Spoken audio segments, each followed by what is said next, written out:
Hello guys, welcome to my YouTube channel. इस video में हम लोग कम्युनिकेशन प्रोसेस के बारे में डिस्कस करने वाले हैं। Okay, so let's start. Communication is a systematic and continuous process of telling, listening and understanding. It involves A sender, the transmission of a message through a selected channel, media and a receiver. यानी जो communication है वो एक systematic और continuous process है अपनी बात को एक्सप्लेन करने का या फिर किसी की बात को सुनने का और उसकी बात को समझने का। ठीक है, इसमें जो है एक सेंडर होता है जो अपने आइडिया या इन्फॉर्मेशन को एक मैसेज में कन्वर्ट करता है और एक चैनल का सिलेक्शन करता है कि किस चैनल की हेल्प से वो अपने मैसेज को रिसीवर तक पहुंचाना चाहता है। ठीक है, this can be through various media such as voice, audio, video, writing, email, fax और बॉडी लैंग्वेज। यानी जो मीडिया है, जो चैनल्स हैं, वो बहुत तरह के हो सकते हैं। वॉइस नोट के ज़रिए, ऑडियो के ज़रिए, वीडियो के ज़रिए, राइटिंग के ज़रिए, ईमेल, फैक्स या फिर बॉडी लैंग्वेज के ज़रिए। ठीक है, the sender must choose the most appropriate media in order for the communication process to have work successfully. यानी जो सेंडर होता है वो बेस्ट चैनल का सिलेक्शन करता है कि जिससे उसका जो मैसेज है वो रिसीवर तक सक्सेसफुली पहुंच जाए। ठीक है, जो कम्युनिकेशन प्रोसेस है इसमें काफ़ी अलग अलग पॉइंट्स हैं। सबसे पहला है हमारा sender. The person who sends the message is now as sender. He may be speaker, writer, actor, etcetera. He is the source and one who starts the communication. यानी जो सेंडर होता है वो कोई भी पर्सन हो सकता है जो अपनी बात को एक्सप्लेन करना चाहता है। ठीक है, जैसे मैं अभी आपके सामने ये कम्युनिकेशन प्रोसेस का जो टॉपिक है इसको एक्सप्लेन कर रही हूँ, तो मैं एक सेंडर हो गई। ठीक है, कोई भी सकता है, वो स्पीकर हो सकता है, कोई राइटर हो सकता है, फिर कोई एक्टर भी हो सकता है। ये एक सोर्स होता है और पहला पर्सन यही होता है जो कम्युनिकेशन को स्टार्ट करता है। ठीक है, he formulates the message which he wants to convey and select the media for sending it। यानी जो सेंडर होता है वो अपने आइडिया को या फिर इंफॉर्मेशन को किसी मैसेज में कन्वर्ट करता है और वो ही किसी चैनल का सिलेक्शन करता है जिसकी मदद से वो अपने मैसेज को रिसीवर तक पहुंचाना चाहता है। ठीक है, इसमें हमारा सेकंड पॉइंट है message. A message is the subject matter of communication. It may consist of facts, opinions or information which he wants to convey. It exists in the mind of the sender। यानी जो message होता है वो कोई भी subject हो सकता है जिस पर हम लोग किस कम्युनिकेशन करना चाहते हैं। जैसे अभी इस वीडियो में मैं कम्युनिकेशन प्रोसेस बता रही हूँ, अब मेरे इसमें जो पॉइंट है ये मैसेज। अब ये एक मैसेज ही तो है, जो एक मैसेज जो हमारा ये टॉपिक है वो एक सब्जेक्ट ही तो हो गया जिसके बारे में मैं आपको एक्सप्लेन कर रही हूँ। तो अब ये कम्युनिकेशन स्टार्ट करने के लिए कोई भी मैसेज हो सकता है। ठीक है, वो फैक्ट्स भी हो सकता है, ओपिनियन भी हो सकता है या फिर कोई इन्फॉर्मेशन भी हो सकती है जो हम रिसीवर तक पहुँचाना चाहते हैं। ठीक है, अब इसमें हमारा थर्ड पॉइंट है encoding.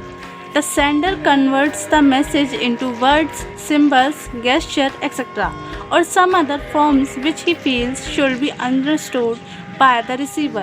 This process is now as encoding। encoding क्या है? जब रिसीवर के माइंड में कोई भी आइडिया हो, कोई भी इंफॉर्मेशन हो, तो वो किसके ज़रिए, वो किस तरह से अपनी बात को रिसीवर तक पहुंचाना चाहता है, बोलकर या लिखकर या फिर किसी गेस्चर के ज़रिए। तो वो जो सिंबल्स हो गए, जो वर्ड्स हो गए, गेस्चर हो गए, वो उसकी बात को, सेंडर की बात को रिसीवर तक पहुंचाने में जो हेल्प कर रहे हैं, कन्वर्ट कर रहे हैं उसके आइडिया को या फिर इंफॉर्मेशन को, वो हमारा एनकोडिंग हो गया। ठीक है, यानी सेंडर अपनी बात को किस तरह से रिसीवर के सामने रखता है, कैसे उसे बताता है, वो हमारा एनकोडिंग हो गया। ठीक है, फिर इसमें फोर्थ है हमारा media. The media is the path, channel or manner through which encoded message is transmitted to the receiver। It may be in written form, face-to-face talk, telephone, letter, internet, etc। यानी जो media है वो एक path है, एक channel है जिसके ज़रिए सेंडर अपने मैसेज को रिसीवर तक पहुंचाता है। ठीक है, वो रिटर्न फॉर्म भी हो सकती है, फेस टू फेस टॉक भी हो सकती है, टेलीफोन भी हो सकता है, लेटर या फिर इंटरनेट। जैसे मैं अभी आपको इस वीडियो की हेल्प से इस टॉपिक के बारे में आपसे कम्युनिकेट कर रही हूँ, तो ये हो गया हमारा एक मीडिया ही तो हो गया, एक चैनल ही तो हो गया जिसकी मदद से मैं आपके सामने अपनी इन्फॉर्मेशन को शेयर कर रही हूँ। ठीक है, तो अब इसमें आता है हमारा 5th point, receiver. The receiver is the person who is receiving the message, he receives the message of the sender. यानी रिसीवर वो पर्सन है जो सेंडर द्वारा भेजे गए मैसेज को रिसीव करता है। ठीक है, फिर इसमें 6th point, decoding. Decoding refers to the process of converting the encoded symbol that are used in the message sent by the sender। यानी जो डिकोडिंग है, जैसे हमने एनकोडिंग में पढ़ा था कि जो सेंडर है वो अपने आइडिया को, अपने इन्फॉर्मेशन को किस तरह से कन्वर्ट करता है, तो वो एनकोडिंग हो गया। सेम यही प्रोसेस है डिकोडिंग में। जब रिसीवर सेंडर की बात को समझ लेता है, उसकी बात को कि वो क्या कहना चाह रहा है, फिर वो अपना ओपिनियन भी शेयर करना चाहता है कि इसमें तुम्हारा जो फैक्ट है या फिर कोई भी इन्फॉर्मेशन है वो सही है या फिर इसमें क्या चेंजेस होने चाहिए, तो वो अपनी बात को सेंडर तक पहुंचाने के लिए किस तरह से अपने मैसेज को कन्वर्ट करता है, तो वो हमारा डिकोडिंग हो गया।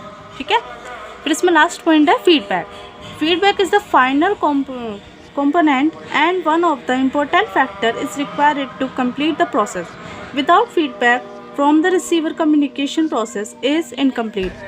यानी फीडबैक जो होता है इस पूरे प्रोसेस का एक फाइनल कंपोनेंट होता है, क्योंकि जो फीडबैक होता है वो बहुत इंपॉर्टेंट होता है कम्युनिकेशन प्रोसेस में। अब हम किसी भी टॉपिक के बारे में कोई भी डिस्कस करते हैं तो हम लोग ये चाहते हैं कि जो हमने अभी इन्फॉर्मेशन शेयर की है उसके बारे में जो रिसीवर है वो भी अपनी राय दे कि हमने उसको ये इन्फॉर्मेशन कैसी लगी, या फिर इसमें कुछ चेंजेस होने चाहिए, या फिर किसी काम को किस तरह से करना चाहिए, तो उसके बारे में वो फीडबैक भी दे। अगर वो फीडबैक नहीं देगा तो हमें पता ही नहीं चलेगा कि जो हमने इन्फॉर्मेशन दी वो उसे अच्छी लगी या फिर सही है या फिर गलत है। तो इसलिए फीडबैक जो है कम्युनिकेशन प्रोसेस में काफ़ी इम्पोर्टेंट होता है। एक डायग्राम के थ्रू हम इसको समझते हैं। ठीक है, देखिए सबसे पहले है हमारा सेंडर। सेंडर जो होता है वो इस पूरे कम्युनिकेशन प्रोसेस का ओरिजिन होता है, क्योंकि जो हमारा कम्युनिकेशन प्रोसेस है वो सेंडर के ज़रिए ही तो शुरू होता है। अब कोई सेंडर कोई भी पर्सन हो गया, अगर वो कुछ किसी टॉपिक के ऊपर बात ही नहीं करेगा फिर कम्युनिकेशन कैसे होगा। इसलिए ये जो होता है ये हमारे कम्युनिकेशन प्रोसेस का ओरिजिन होता है और स्टार्टिंग पॉइंट भी यही होता है। ठीक है, अब सेंडर के माइंड में जो भी आइडिया है, जिस भी बात को वो बताना चाहता है, तो वो हमारा मैसेज हो जाता है। मैसेज यानी कोई भी सब्जेक्ट जिसके बारे में सेंडर जो है बताना चाहता है कि हाँ इस टॉपिक के ऊपर डिस्कस करेंगे वे, तो वो हमारा सब्जेक्ट हो गया जो हमारा मैसेज बन जाता है। ठीक है, अब उस मैसेज को सेंडर जो है किस तरह से बताना चाहता है, किसी बोलकर या फिर किसी लैंग्वेज, साइन लैंग्वेज के ज़रिए या फिर लिखकर, वो सेंडर पर डिपेंड करता है कि वो अपने मैसेज को किस तरह से कन्वर्ट करता है कि वो उस मैसेज को इस तरह से बताएगा। ठीक है, उसके बाद आता है जब वो अपने मैसेज को कन्वर्ट कर लेता है किसी पैटर्न में, किसी फॉर्म में, लिखकर, बोलकर, कैसे भी, उसके बाद वो मीडिया यानी किसी चैनल का सिलेक्शन करता है कि किस तरह से वो अपने मैसेज को रिसीवर तक पहुंचाए। उसने पहले तो मैसेज, अब सब्जेक्ट तो डिसाइड कर लिया, उसके बाद उसने अपने मैसेज को भी कन्वर्ट कर लिया। अब वो उसके बाद अब उसने चैनल का सिलेक्शन करेगा कि किस चैनल के ज़रिए वो अपने मैसेज को रिसीवर तक पहुंचाए। अब वो चाहे तो फेस टू फेस टॉक करके भी, कोई लेटर लिख कर भी, या फिर कॉल पर भी, कैसे भी वो उस चैनल का सिलेक्शन करके अपने मैसेज को रिसीवर तक पहुंचाता है। फिर रिसीवर जो है उसके मैसेज को रिसीव करता है एंड रीड करता है। फिर जब वो उसके मैसेज को समझ लेगा दैन उसके बाद ओपिनियन अपना जो होता है कि हाँ उसका जो इन्फॉर्मेशन है वो उसको अच्छी लगी, या फिर उसको किस तरह से उसमें कोई चेंजेस करने चाहिए, या फिर उसमें ये रॉन्ग है, कैसी भी है, कोई भी ओपिनियन है, उसको जब वो अपने आइडिया को जब वो किसी मैसेज में कन्वर्ट करता है तो वो हमारा डिकोडिंग होता है। रिसीवर जब अपने मैसेज को कन्वर्ट करेगा तो वो होता है डिकोडिंग, और सेंडर जब अपने किसी मैसेज को, किसी सब्जेक्ट को कन्वर्ट करता है मैसेज में, तो वो होता है हमारा एनकोडिंग। ठीक है, फिर जब रिसीवर अपने मैसेज को एनकोड कर लेगा, डिकोड कर लेगा, उसके बाद वो उस मैसेज को सेंडर तक पहुंचाता है। तो जो रिसीवर अपने मैसेज को सेंडर तक पहुंचाता है वो होता है हमारा फीडबैक, जो इस पूरे प्रोसेस का लास्ट पॉइंट होता है। फीडबैक जो होता है बहुत इम्पोर्टेंट होता है, क्योंकि अब हमने कोई भी इन्फॉर्मेशन शेयर करी है तो हम लोग ये चाहते हैं कि हमें इसका फीडबैक भी मिले, ताकि हम इससे एनकरेज हो कि हमें हाँ कि हमने जो इन्फॉर्मेशन दी है वो सही है, या फिर उससे कोई कितना मोटिवेट हुआ है, या फिर उसमें कुछ चेंजेस करने चाहिए। तो इसलिए फ़ीडबैक जो होता है कम्युनिकेशन पूरे प्रोसेस में इम्पोर्टेंट होता है। ठीक है, आई होप आपको समझ में आया होगा। वीडियो अगर अच्छी लगे तो लाइक कर दिए। Thank you very much.